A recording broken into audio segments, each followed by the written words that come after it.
open source project or a software?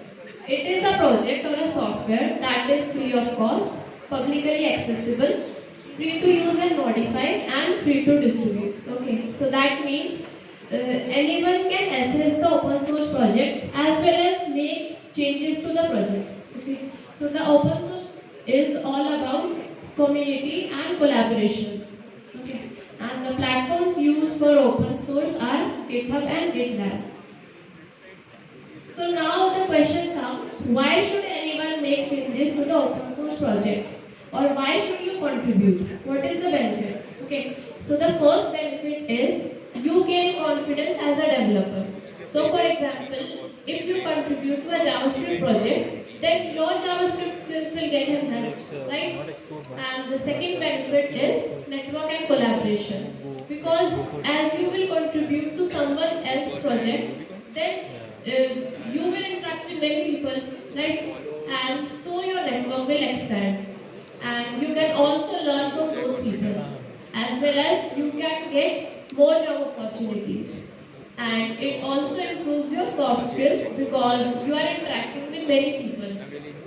And you can also get achievement badges on your GitHub profile if you contribute to open source. Okay, and you can also win swag and rewards if you contribute in events such as Hacktoberfest, etc. Okay. So now the question comes, how can you find out the open source projects on GitHub? Okay. So there are 4 ways, that is through the Explore tab, Trending tab, GitHub topics, and the projects from your own social network. So I will discuss about all of these in the upcoming slides. So the first way is to find out the projects through the Explore tab. Okay. So here you can see in the screenshot, this is a screenshot of GitHub. Okay, that is used for open source. And the very first tab that you see here is the Explore tab. Okay, and if you click here on the Explore tab, you will get some projects that are based on your interests. Okay, you can select any one project out of that, or you can also simply directly search for any skill or any tech stack from the search bar that is ahead, that is above. Okay, like for example, if I want to practice React, then I will search for React here, and it will show me some search results related to React. That means it will show me some projects related to React.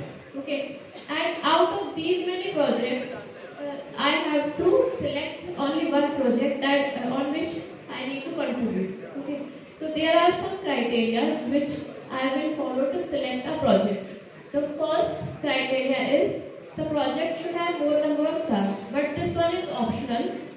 And the main criteria is the project should be active and interactive. Okay. So the first criteria was more number of stars. So star is nothing but it is to bookmark a project. Okay. So if people are interested in a project, they will bookmark that project for future. Okay. So if a project has more number of stars, then that means more people are interested in that project. And the second point is the project must be active and interactive. So this is the most important criteria that I would say, because the community of the project should be interactive with the contributors. Because as a beginner, you will need guidance before contributing to a project. Okay, and if no one is replying to your queries, then what's the use of contributing to that project, right?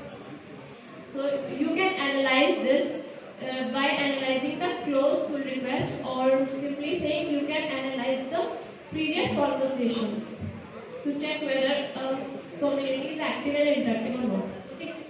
And the third criteria is more number of issues, but this criteria is optional. The second way to find out the projects is through Trending tab. This is the same window, that is the GitHub window, and here you can see that the first tab is Explore tab, the second one is the Topics, and the third one is the Trending. Okay, so if you click on Trending tab, it will show you some most popular or trending repositories as well as developers. So repositories is nothing but it's the projects. Okay. The third way to find out the projects is by topics. Okay. So topics is nothing but here you can explore projects based on the subject areas. So if you click here on the topics tab, you can search for any topic that you want. Like for example, React, JavaScript, HTML, CSS, these all are topics. Okay. And also you can find out the popular topics that is there. Okay.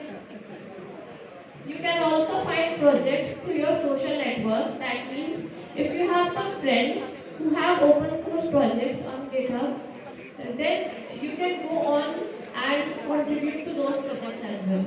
Okay. As well as you can also find projects through your social media platforms like Twitter and LinkedIn.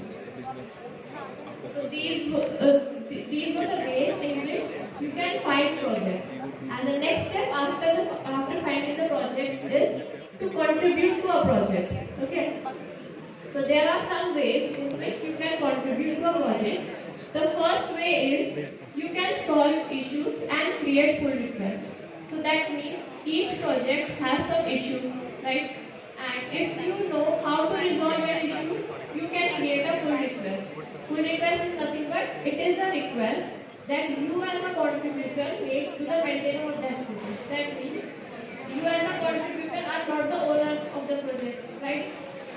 So you need approval from the maintainer or the owner before making any changes to the project. Okay. So the first way was to solve the issue. The second way is if you go through the project and find out any bug or any error, you can point out that bug by creating a new issue. Okay. Or if you want to suggest any new feature, then also you can create a new issue. Okay. But if you know how to debug a bug or how to add a new feature, then you go for pull request. That means there is a difference between creating an issue and creating a pull request. Okay. If you don't know the solution, then also you can create an issue. But if you know the solution, you go for pull request. Right? And the next way to contribute is by reviewing others' code or others' contributions. That means you need not write any code. You have to just check the contributions that are done by others. And if you have selected the first way to contribute, that is by resolving the issue, then you cannot directly jump on any issue because as a beginner you can just solve easy issues, right? And the good first issues are the issues that are specifically designed for beginners. Okay. So to search for a good first issue, you have to search for good first issue label.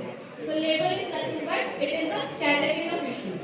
So you can have an issue for bug, for documentation, or for a new feature as well.